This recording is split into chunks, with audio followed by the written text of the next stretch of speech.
every other wedding ad or ad for like DJs was like black and white and had like a rose on a piano or like a guy that's like, just kind of looking cool or whatever. And I was then there was this me and I'm like pink and green. There's a toast and a jam and there's it was the exact opposite of probably every single ad in that magazine because everybody else was trying to have to look like elegant or like classy or, luxurious or whatever. And I'm just like, I'm a weirdo.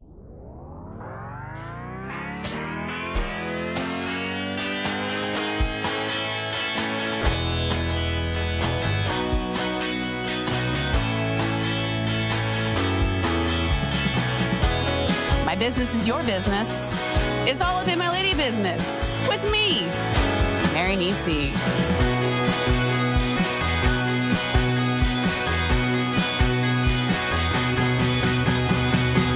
This should be documented that if you were to take a personality test on likelihood you will be an improviser, I don't even know the word, I would be negative 37 at least. Well, but the thing is there's two sides of that because there's a concept of getting on a stage and performing improvisationally. Barf, yes. And then there's also like, faking it till you make it, put me in, coach. You're actually not a good fake it till you make it either, now that I'm thinking about it. But you are a preparer and then like you nail it the first time is kind of the Yes, I also Riddle. Run from anything that is a photo or documentation of, yes. Yeah, no. I am behind the camera all the way, so really pulling on all of the buttons. And, on my side, I have the cojones to come on here with not only me, but the 2 zits that I brought along for the ride. For Halloween, Well, yeah, I'm going to... Your fangs were hanging down here and got you, and then you retracted them until Halloween. Or it's a teenage Mary. Although I will say the irony of the amount of zits that I have right now is that I had great skin all through high school. I probably had 7 zits the entire time. Like I really kept waiting for like the pizza to emerge and it just never pay the did. piper. And now at the age of 50, I'm finally turning into the oily, the sebaceous nightmare that Sebaceous nightmare. Yeah, that would be a good Halloween costume. Yeah, for sure. Or a good improv team name. Welcome to All Up in My Lady Business. I am your host, Mary Nisi. I've got my sidekick, sebaceous monster, my sebaceous daydream, Melissa Riddle, who is the ketchup to my mustard. Again, nothing. Even when I played upright bass, I was like, "Where's my music?" Yeah. I played I qualify that, one of the most improv-based instruments one might possibly play, and I could not do jazz of any sort. So anyhow. Thanks so much for tuning in today. Thanks for Melissa for joining us for the jazz of what we're doing today. Part of the reason Melissa's here today is because Toast and Jam is celebrating our 20 years in business. I started the company on November 10th, 2005, and we are turning 20 in a couple of weeks. And do you know what hour we were born? Well, I mean, it was like when I opened. Here's the thing: it's like Schrodinger's articles of incorporation. Was it when I opened the envelope, or when the envelope was still? I don't know. I don't know how to make that joke work. But yeah, it was October. It was in November, and here we are. And so we thought we'd try to do kind of an oral history where I'm the only person giving the information, which kind of makes it potentially a very unreliable narrator situation. I mean, Melissa doesn't know all the answers to these questions, so it's going to be a lot of fresh information, and you don't have, and just you can kind of jazz it up on the questions too. Who you're talking to? Oh, it's Melissa who can't improvise. Sweet. So, I'm excited to hear this. I think it'll be cool. I have a lot of I came in at a time when things were really different, so it'll be cool to kind of hear what got all this moving along. I mean, I think that I have a lot of lore, legend, things that I kind of have absorbed, but that might not be accurate, but I just roll with because, I don't get this opportunity every day. So we'll see how much it matches up. Additionally, there's my version of it, the other person's, and then what actually happened. So, and I like the idea that that my lore, I used to kind of have weird feelings about my version of things because I know that my version of something isn't the same as somebody else's, and I used to, like, be like, "Well, my part's not true because somebody thinks it's different," and I've come to realize recently, it's like, "No, my version's actually the right one." As far as I'm concerned, like, they can have their version, and that can be the truth to them, and I don't have to care about what they think about it because I know what I think it was. My heart is almost always coming from a place of I'm always trying to do things the right way and being nice and thinking about everybody. I'm not always gonna operate perfectly, but Word. my story is my story. Sure Uh, is, girl. so, yeah, where do we start? Well, I'm just gonna start with question number 1 for the 20 questions for T&J's 20th anniversary, and just, kinda know what the light bulb moment was when you knew you wanted to start Toast and Jam. When was it? One of the things that I has been sort of a thing that's followed me my whole life is that I'm, like, slightly unemployable insofar that I have been fired from most jobs and I've quit. And, like, it kept happening to me, and it'd always be sort of this thing where I'm like, because I always come in hot, and I would always be really good at the job for, like, the first year or 2, and then, like, and then I would start seeing how, like, badly there'd be, like, inconsistencies or inefficiencies or things I determined that were unfair, and I would try to question it, and then, like, the second I would start questioning things or trying to change things, I would get fired. That's kind of really the story of how my entire life has gone, is, like, I get in there, I start seeing things aren't running well as far as I'm concerned. I try to do things to either, encourage change or I just, or whatever, and then I get canned. And, I, um when I started doing radio, I was waiting tables, and I, was doing a lot of improv, which isn't really a job. Waiting tables is, it's a job, but it wasn't, like, my forever job, and, I got fired from the restaurant that I was working at, Wishbone, which is a delicious restaurant here in Chicago, and I can speak well of them because in the interim years since I got canned, I've DJ'd a bunch of their parties, and I still eat there when I can. Like, there's no ill will. What's crazy is I'll go there and, like, there's still people working there that worked there when I worked there, which is like, how is that possible? But I'm sure that there's DJs who used to work for me that have DJs who are still working here. Like, how can you still be doing that? I guess when you leave, you think you're gone, and everybody else should be too. But when I got fired from the restaurant, that was the last true W-2 job that I've ever had, I think. And at that point, I was just started DJing and doing improv. And,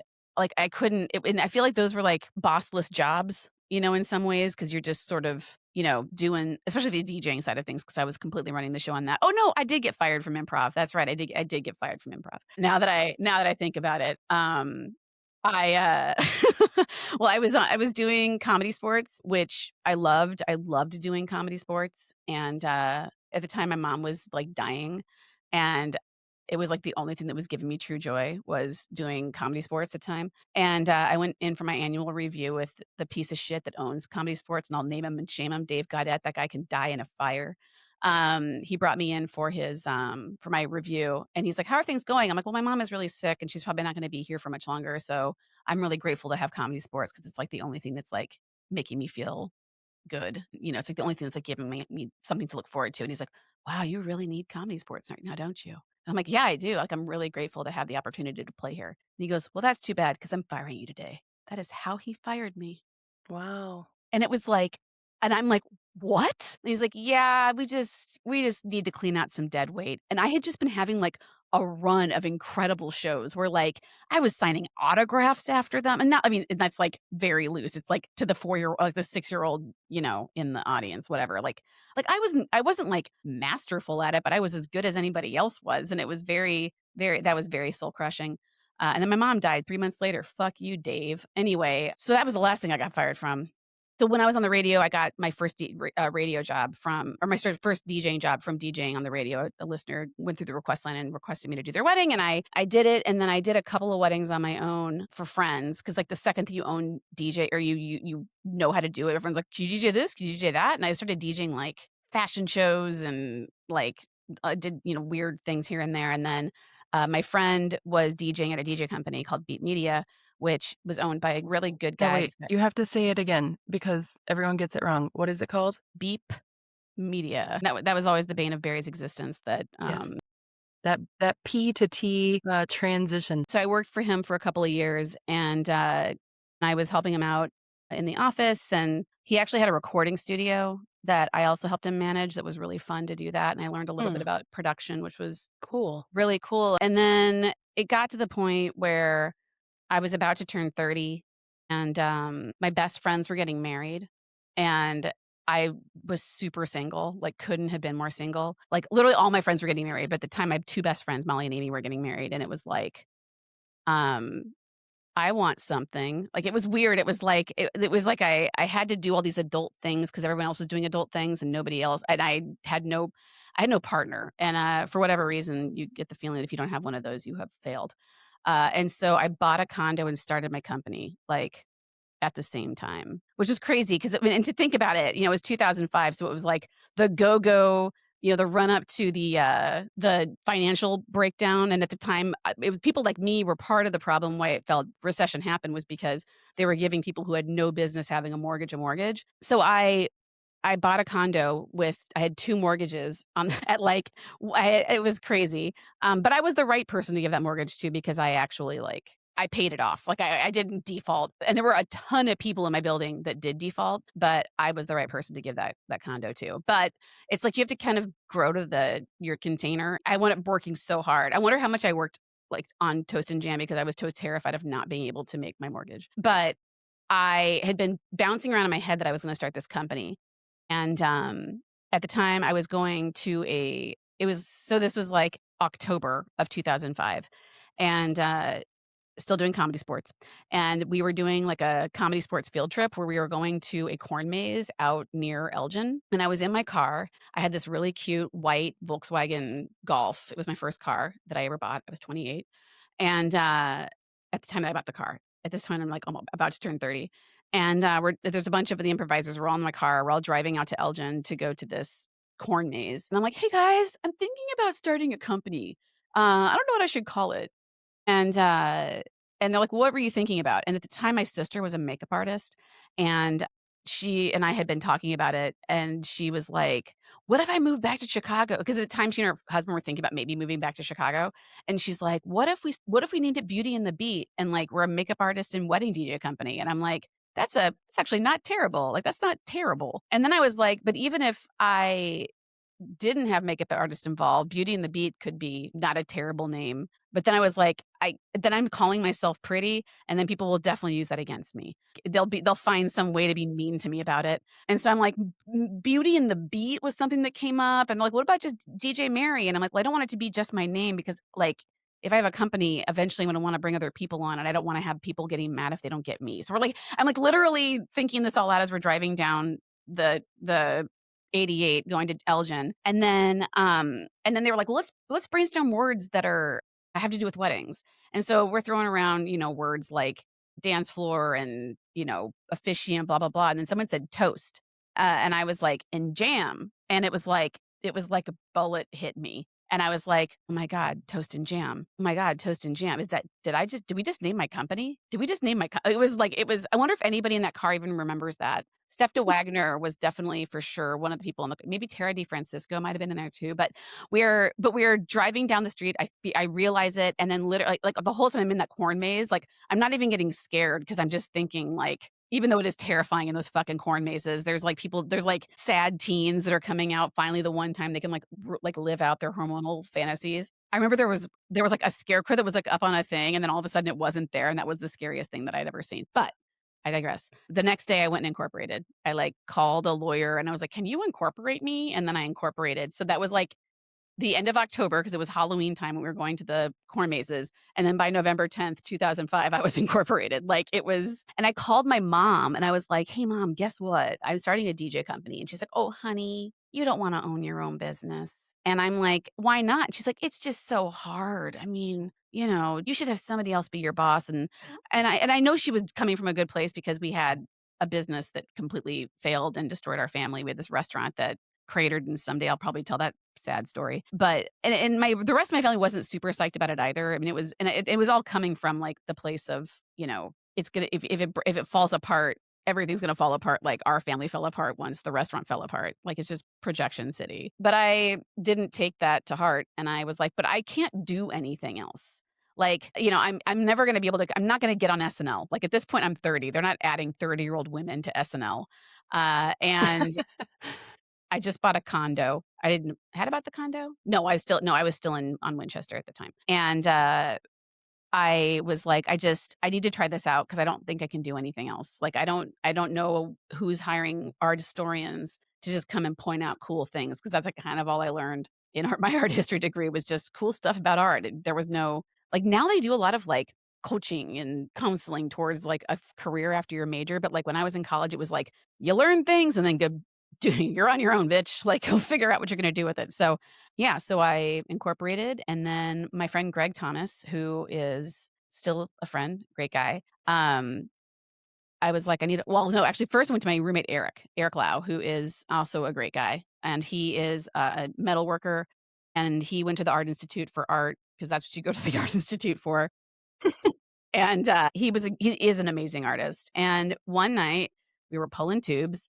as one does when you're living with roommates, just hitting that bong, and I'm like, "Hey, Eric, can you draw a piece of like a piece of toast toasting and, like, a jar of jam dancing?" And he gets out a sketch pad and draws the toast and the jam that's my logo one time, and I changed nothing about it.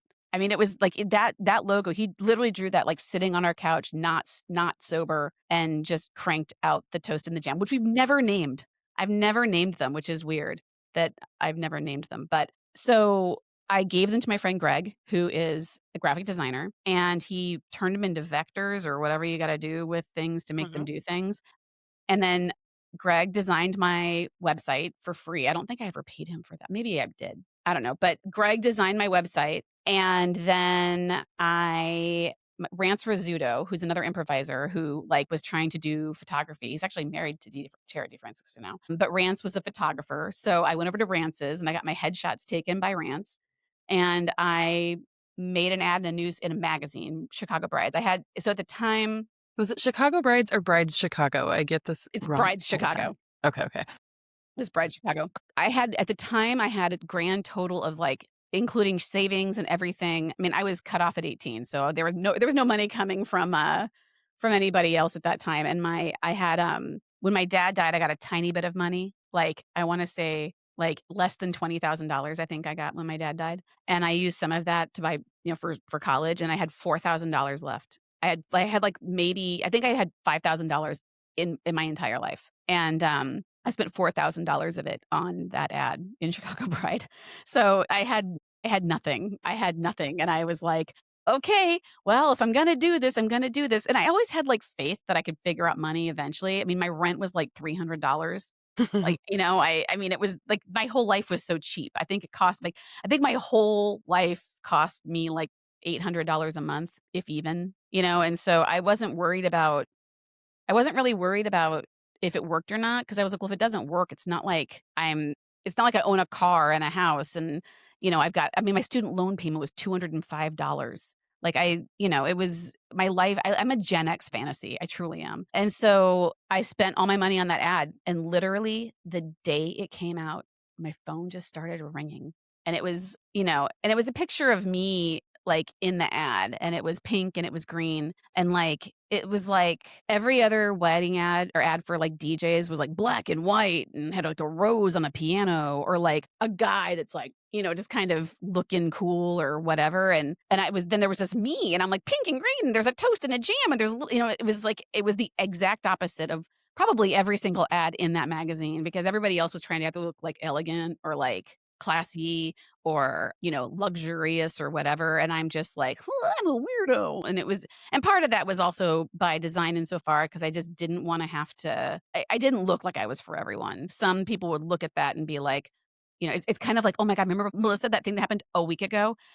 When we got that, when that guy canceled I had a sales call a sales Mm, call scheduled with me, mhm. and it canceled, and the reason why they canceled, it was like what did it say? It's like They preferred a male DJ, and they didn't really wanna ask us to go against our values to, like, assign a woman to their event.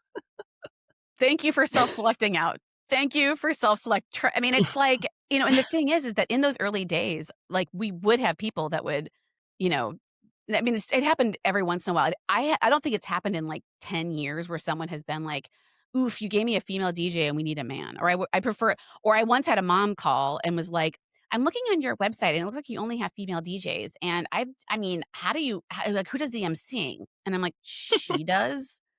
And I was like, "But I've never heard a woman MC before."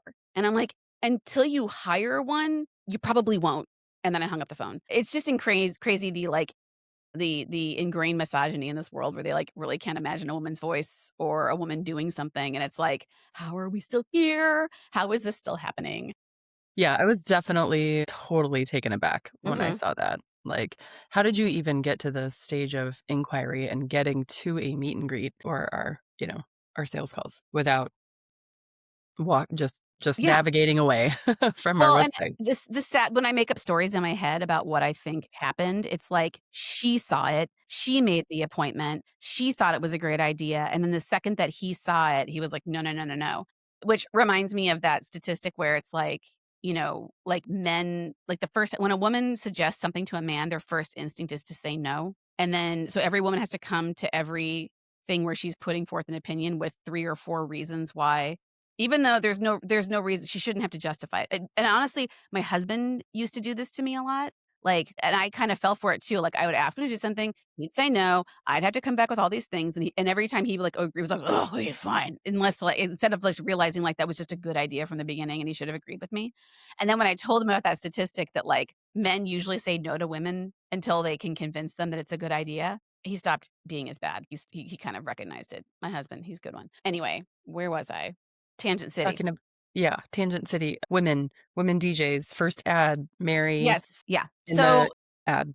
I placed the ad and then started getting leads like crazy, uh, and, um, and all of a sudden, my year was just filling up, and, uh, it just worked. It just kinda worked from the very beginning, and then when I started getting more leads than I could handle by, like, I think like 2 or 3 months in, I had to start mining for other DJs, and there was this woman who worked for me for a second. Her name was Eve, and she tried we tried to make it work, and it didn't work.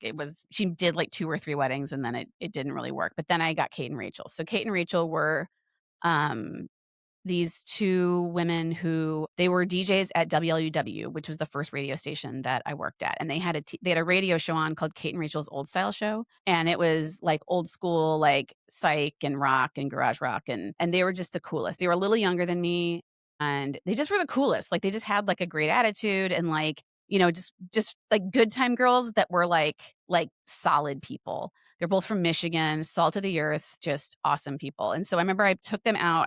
I was like, "Hey," I emailed them, and I'm like, "Hey, guys, I'm Mary. I'm on Mondays from 6 until 9 a.m. I've noticed you at our staff meetings that you're kinda cool, and I'm starting this DJ company, and I need more DJs, and I actually think you guys have the right attitude that I'm trying to bring to this." And they're like, "Okay." And I'm like, "Just meet with me."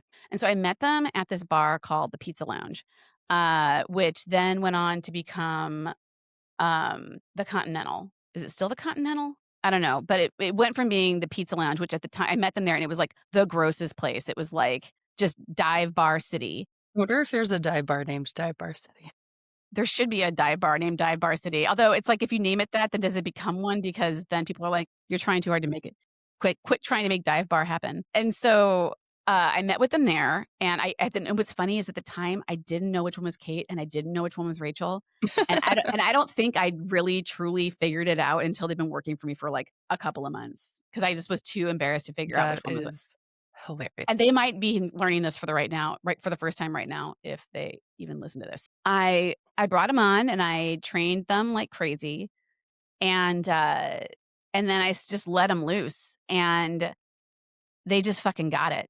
Like, they just got it, and they wanted to work together as a duo. They didn't wanna work by themselves, so they worked together, and I'm like, "Well, you're not gonna make as much money," and they're like, "We don't care, we just wanna have fun doing this," because they had other jobs, like, you know?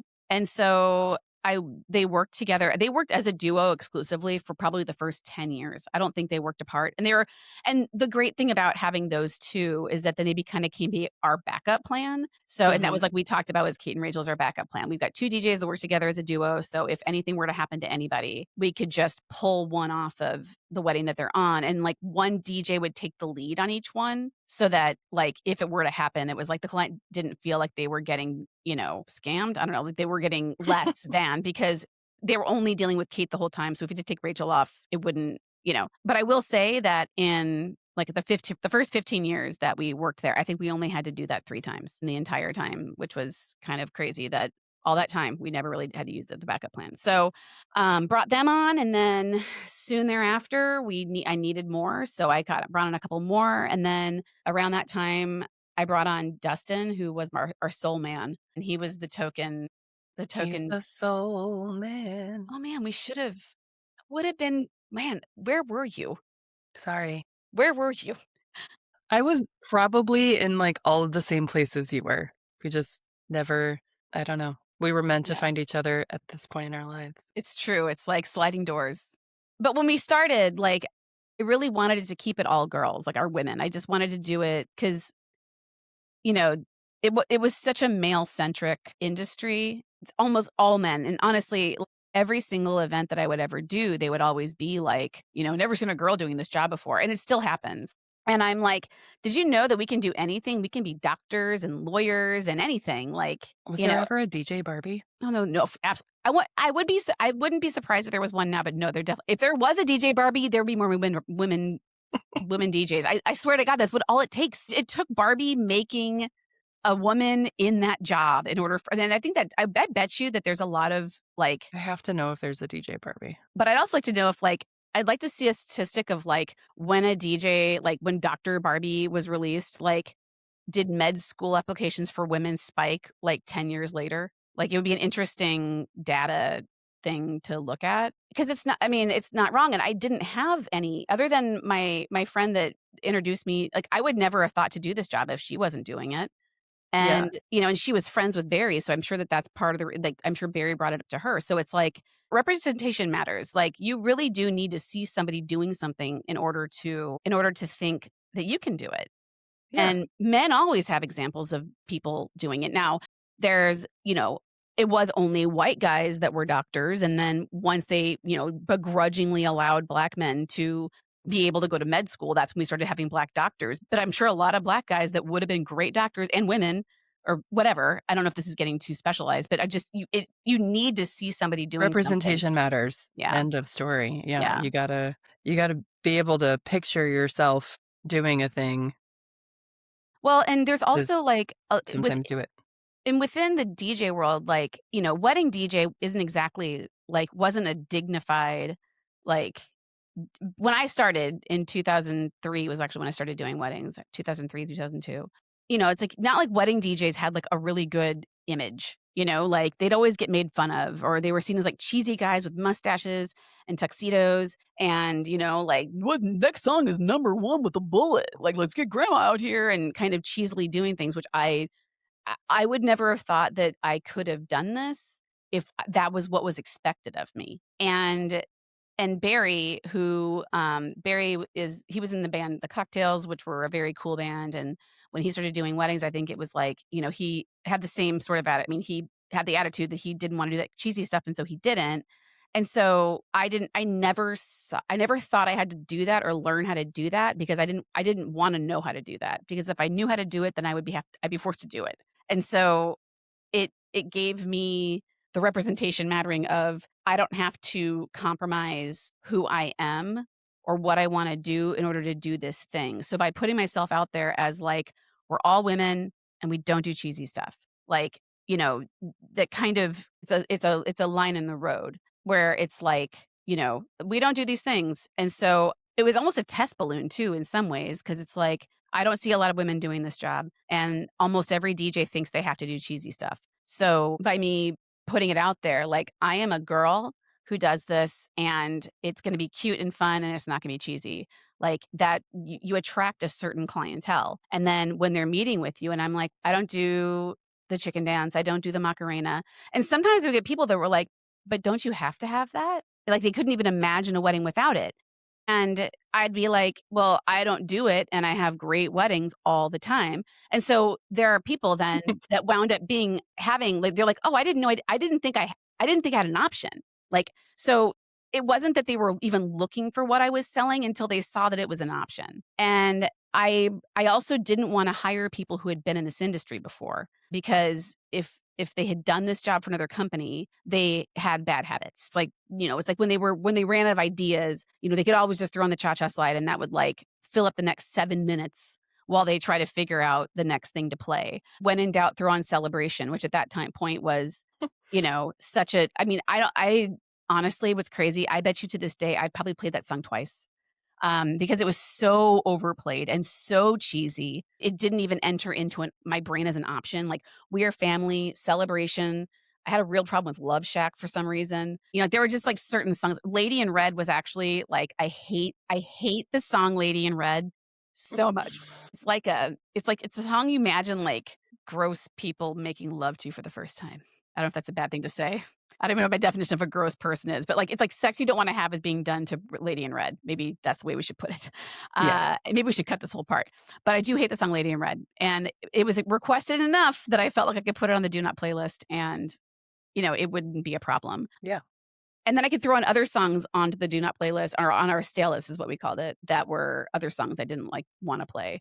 And it was, like, just a way to kinda just weed people out. It's like, if you're gonna really decide if you wanna hire me based on the fact that I won't play the, Paradise by the Dashboard Light, then I don't then Yeah. I'm not the DJ for you. No, Like. it really is kind of establishing that, like, idea that I love about us where it's like we're telling you who we are, and so don't hire us to do something when it's so obvious that, like, that isn't us, right? Mhm, So, props to the guy who didn't want a lady DJ, but, it's, like, interesting that's kind of, 20 years ago, that would have been a pretty novel freaking way to filter, people out because I think we live in a culture that is always like, more is more, and mhm. success means doing getting everybody to say yes and doing the most amount of events that you can do. And it's really, like you sort of set the bar as like, no, actually, that Mhm. isn't how I'm measuring success.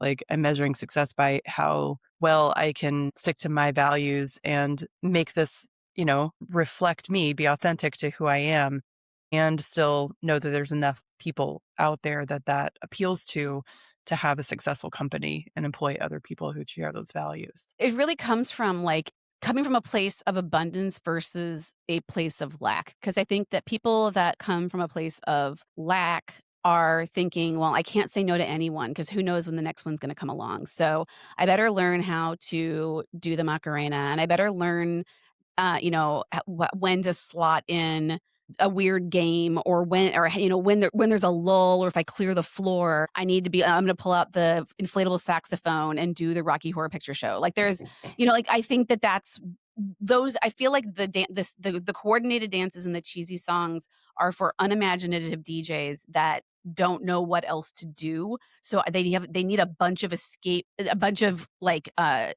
escape routes or quick Yeah, fixes. or they just don't believe in that what that they have to bring to the table is going to be attractive to anybody else. And so they just kind of, whether they're, creative or unimaginative, it might just be a matter of not, having enough confidence. To a degree, I guess it's like if you have mortgage to make and mouths to feed, right? You're gonna try to do the thing that is the most mainstream and is gonna give you the most what you perceive as the greatest likelihood you're gonna be successful. So it is, I suppose, a privilege to have the um chutzpah to, be like, I'm gonna try this and deal with whatever the outcome, from that is. So Well, and the irony of that is, like, a lot of my business courses that I've taken over time, it's like they always say there's riches in niches.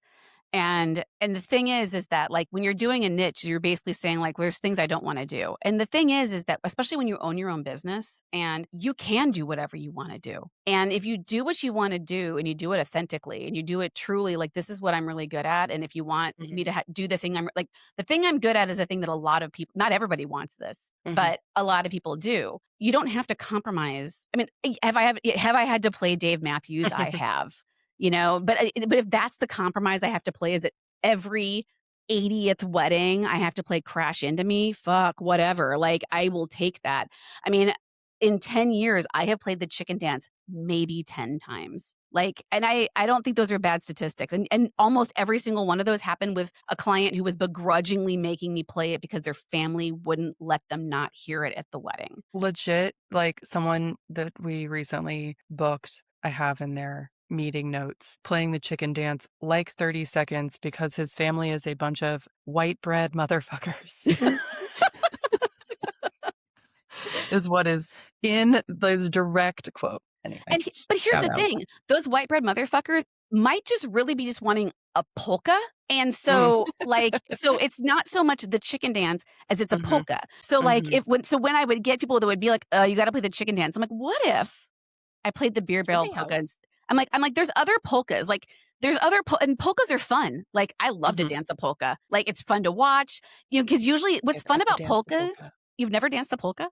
I don't think I've ever danced a polka. Oh, well, it's super fun, and there's what's fun about it is, like, women dance with women and men dance with men because it's less about, the dancing and more like the camaraderie of it, and Mhm. so it's like it's a really fun thing to watch a polka. So then I'll be like, "Hey, how about I just play a couple polkas and see where that goes?" And they might forget that it's not even the chicken dance, and then almost every time I have done that, I don't wanna play in the chicken dance, I play a couple fun polkas, and then we get out of it.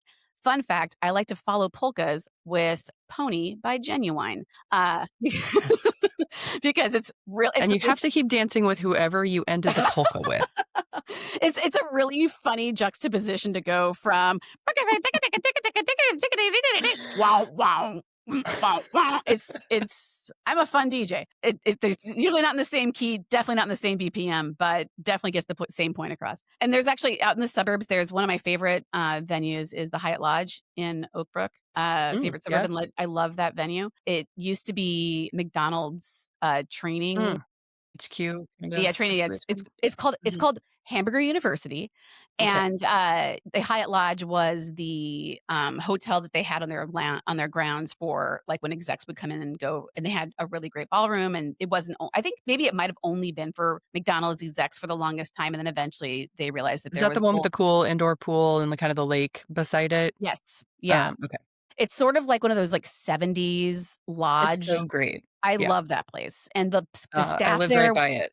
Yeah, the staff was Deep amazing. cut, sorry, you can do, you ever heard of, I'm gonna forget the name of the app. It's like a spa something. Anyway, it's like an app where you can just, like, get day passes for Mm, hotel mhm. pools, and What? you can get a day pass, not even have to get a room, and be able to use the pool at the Hyatt Lodge. So that's, like, one of our winter, uh, day fun tricks That's things that we pull. Like amazing. 75 bucks for 3 people, and you just go and swim, and you get access to the locker room and, like, hang out, so That's anyway. super hot tip, Top tip folks. out. Um, but another thing was Just the tips with Mary and yeah, Melissa. just the first inch. What? Anyway, so, uh, when it was McDonald's has since moved their headquarters downtown. Actually, they're in Oprah's old Mm, that's it's right, in the old Harpo building, in the which old hood. when I worked at Wishbone, Mm, Oprah was still taping, yeah. and so my entire income was based off of whether or not Oprah was taping, and so the days when Oprah Mhm. taped, I would make way more money than the days that she didn't. Super Uh, funny. but when McDonald's was still on the campus, one of the things you got when you did your wedding at the Hyatt Lodge was that they had a midnight snack of McDonald's cheeseburgers that they would bring out, like, Hilarious. halfway through the dance set, and they have a rule at McDonald's that the burgers have to be served within 1 minute of being made, so they are the freshest burger. I mean, it's you have not tasted you've never tasted a really good McDonald's cheeseburger until you've had it literally within 1 minute of it being made. And they would and the person when the servers would bring them out, they would put on hamburger hats. And so they Oh, would that's come so out in these, like, cute. giant hamburger, hats, and they would have these trays of burgers, and they would come up to me like, "Hey, so do you have Cheeseburger in Paradise by Jimmy Buffett?"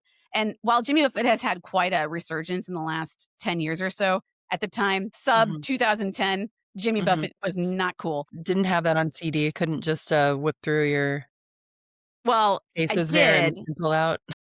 I did, but I didn't wanna play it, and I so see. and they'd be like, "Hey, do you have Cheeseburger in Paradise? I got it right here on CD if you don't have it." And I'd be like, So, like, the first time it happened, I didn't know that they were gonna try to force me to play this Jimmy Buffett song, and so I played it, and then after that, I'm like, every single time I got a lead for a wedding at Hyatt Lodge, I'd be like, "So they're gonna try to" I'm like, "Did you get the cheeseburgers?" Like, "Of course I got the cheeseburgers." And I'm like, "Okay, well, they're gonna try to make me play Cheeseburger in Paradise," which I feel like there's other food-related songs that we could play. I'm like, "Would you be cool if I played Eat It by Weird Al?" And they were like, "Yes." And I'm like, "Great." So then I wound up so then they come up the people at Hyatt Lodge would come and be like, "Hey, can you, queue up Cheeseburger in Paradise?" I'm like, "I already talked to them about it. We're playing Weird Al Eat It." And they're like, "Okay." And You're I'm like, fired. "Yeah."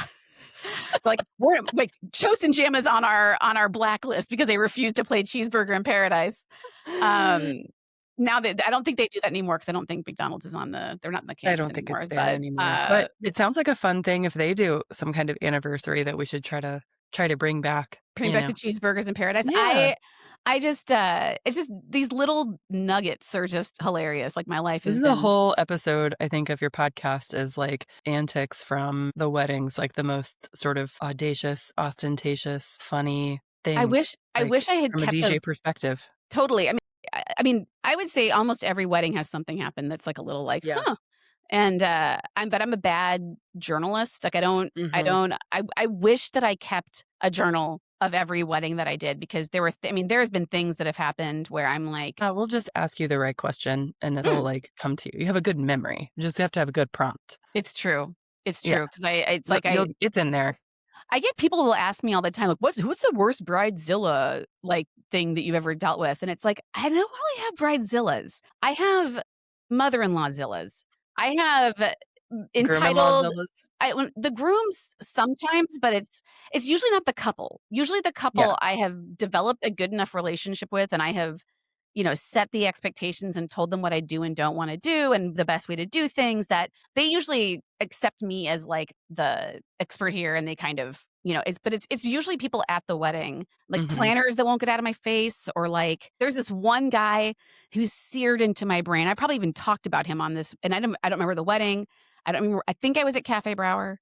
In my memory, I'm at Cafe Brower, but I hit Bizarre Love Triangle. So, great, new order, new wave song. The floor is packed, like, packed, and this old man comes in front of me, and he stands 3 feet from me and just puts a thumbs down and just stands there. I feel like we should make a T-shirt. Yeah, Can with a can we circle and a draw line him? through it, or, like, "Stay mad." Oh my Mhm. god. Is that it? Is it that guy Sure. going Yeah. and in my mind, he looks like, that, like, weird old guy that was in dun, dun, dun, dun, dun, dun, in Sure. Yeah. the Great America ads. Remember, like, the Yeah, like a weird tweed sort of suit yeah, situation going on like, he and was balding, and he had, like, liver spots, and he was just like Mhm. and Yeah. it was like, "Dude, look behind you." Like, Mhm. there are 200 people losing their mind behind you, and you're gonna tell me I'm bad news for playing but would you get dumped at a New Order concert?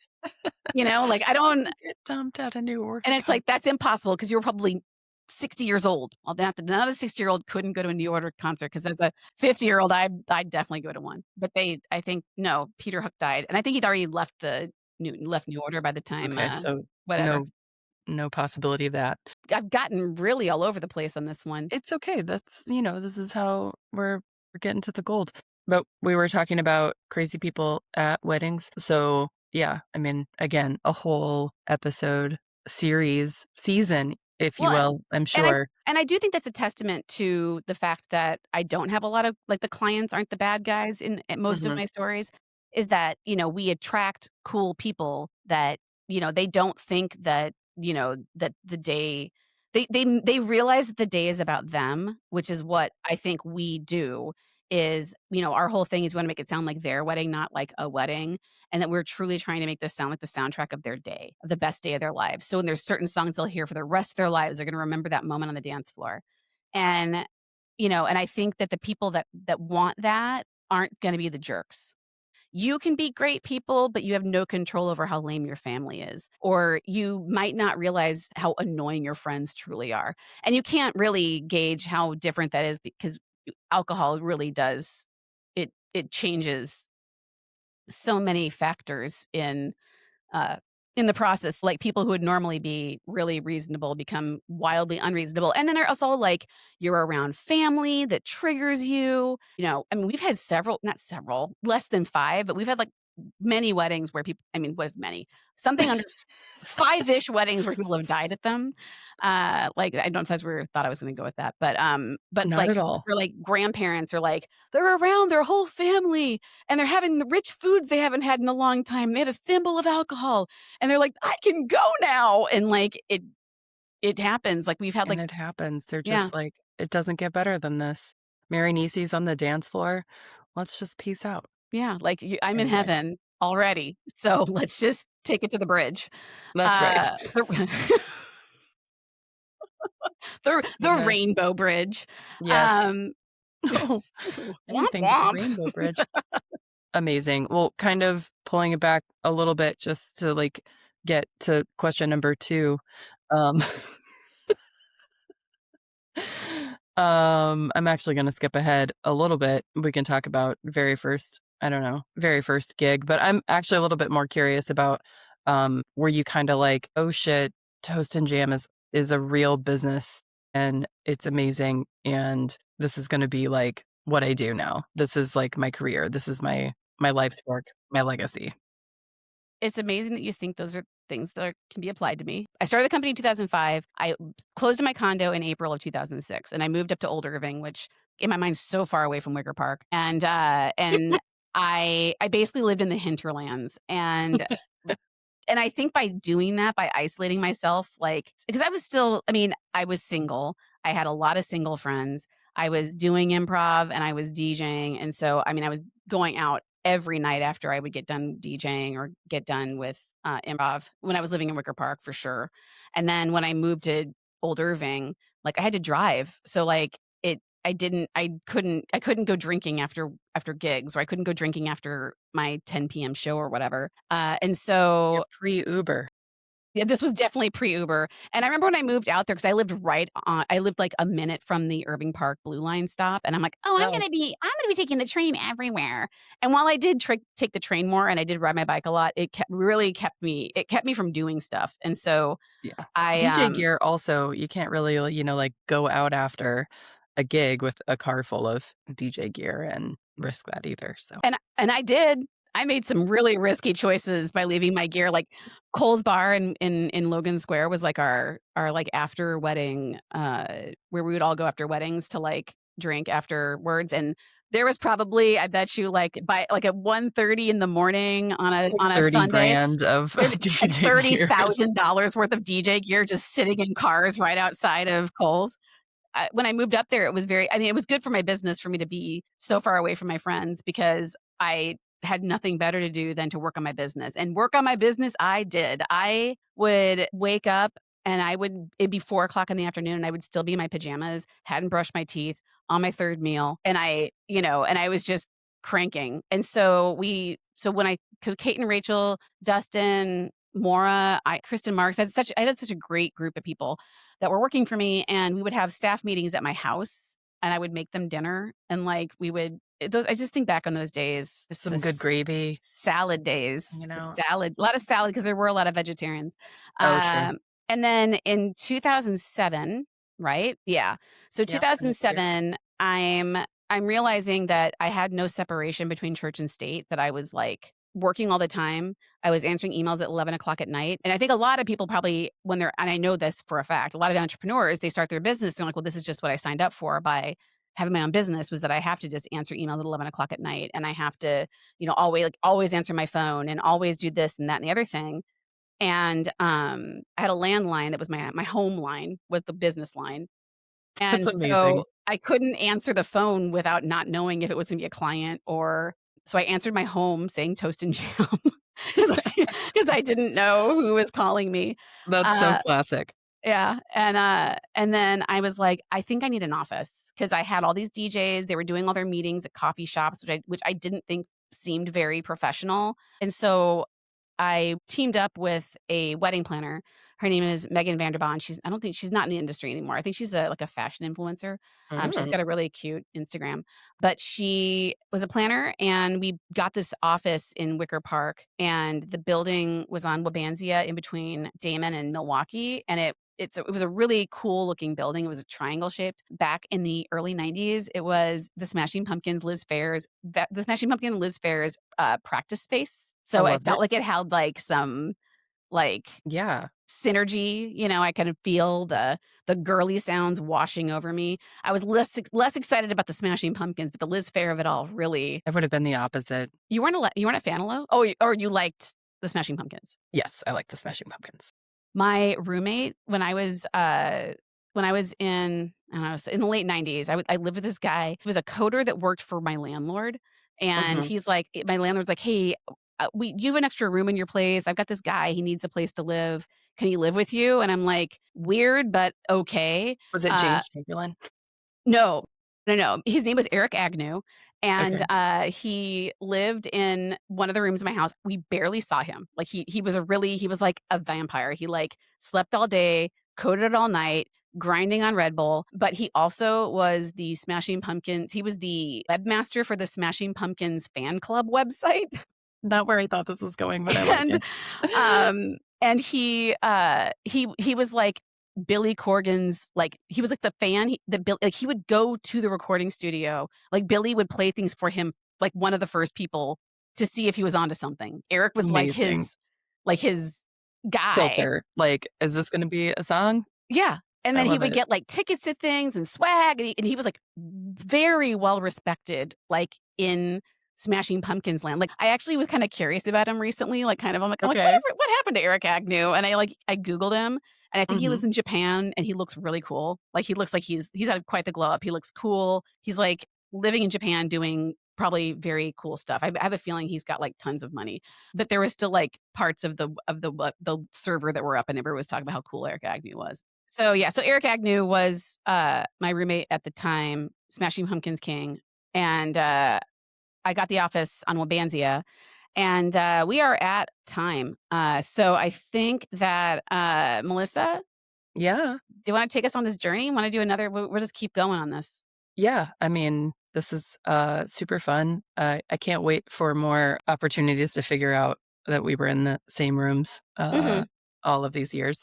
mhm. And, yeah, learn more about all of this Toast and Jam magic as we approach the 20-year whatever, not finish line. Anniversary. Yeah. And also I've gotta say, for someone who says they're not good at improvisation, you're a great interviewer. You got great You're questions.